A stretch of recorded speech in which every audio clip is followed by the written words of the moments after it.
Do you remember what you were like at 13? I don't, but you should. Quick, tell me how to get kids to eat their veggies.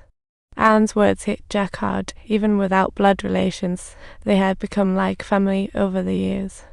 The dad responsibilities meant that Anne was working her tail off daily, all for the kids' brighter future.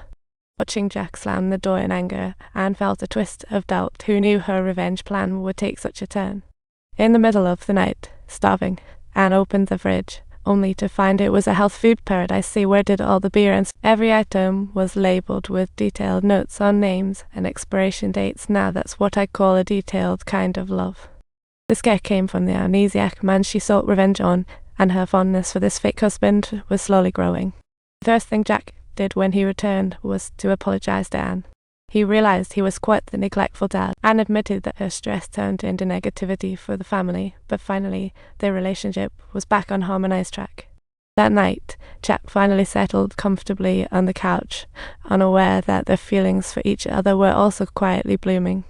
As time passed, Jack fully embraced this big family and cheered for his youngest daughter at the football games. While running alongside his daughter, every time he heard a compliment, he couldn't help but proudly declare, "That's my..." This surge of pride touched everyone's hearts, but when he saw his oldest daughter being flirted with, a fierce protective urge kicked in. His daughter said she was being left out at her new school, and this boy was the only one willing to talk to her. Jack's heart was suddenly gripped with pain, and he comforted his daughter with gentle words. This marked her first encounter with long-lost paternal love. With Jack's support, Anne finally got her nursing license, achieving years of hard work and her dreams. But seeing the man she tricked into her life with revenge now cherishing her and the kids made Anne feel an uneasy guilt.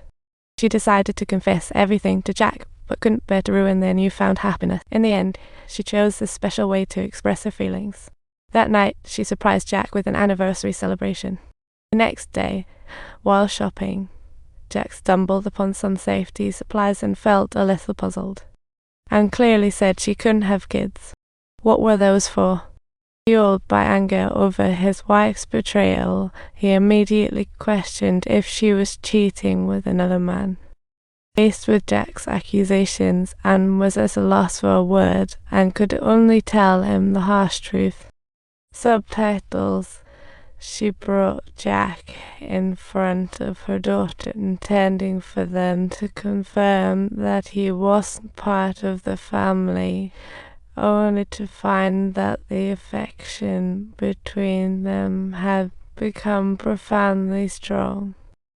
She couldn't bear to lose him for any reason, and her girlfriend quickly pulled Jack aside to prevent further misunderstandings.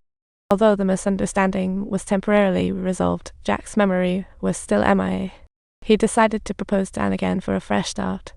Surrounded by friends and kids, they renewed their vows, hoping to stay together forever. Just as they thought happiness would last forever, another surprise was waiting just around the corner. Their sweet moments were captured by a sneaky photographer and quickly uploaded online. Talk about scandal. Hearing the prodigal son was alive, the captain swiftly passed the news to Jack's father, eager for the show. Just as the family returned happily from the beach, there was $1 million luxury car parked outside. Jack instinctively greeted them. "Hey, babe. Sophia, hi, Magda. Let me drop these off first." Anne and her daughters exchanged worried glances, filled with fear and unease. Was this dream really shattering? When Jack finally came to his senses, he exclaimed, "Babe, I remember everything." Realizing he was a super rich kid, Jack ran to Anne, excitement soaring as he envisioned their future. Hold on, Anne wasn't really his wife. She was the cleaning lady he had pushed into the water. The 3 daughters were part of a scheme, leaving him delighted yet deflated. He faced emotional turmoil, torn between being hurt by Anne's deception and the dread of losing this home. Jack turned back his bags, but realized there was nothing here that belonged to him. Yet those warm moments and joyous laughter were still etched in his life, a complex emotional burden. The family's urging, he eventually hopped into the waiting luxury car, realizing that sometimes goodbyes offer unexpected relief. Just as he intended to leave, his 3 daughters came running, banging on the car window, begging him to stay. The cries of his youngest daughter shattered Jack's heart. She was like a reluctant little angel. As the car drove away, Jack's tears blurred his vision, feeling as if he was losing everything. Back on the yacht, his spirit seemed drained. He had no interest in anything. Yet his mind was constantly on the humble little home where the truest happiness lay. When he wanted to give up inheritance for Anne, his father wouldn't let go, leaving him helpless. Meanwhile, Anne's family was distressed over Jack's departure. Her 3 daughters pleaded with the mother to bring him back. It wasn't just the daughters. Anne wanted to keep Jack too, but felt powerless in the face of the hurt.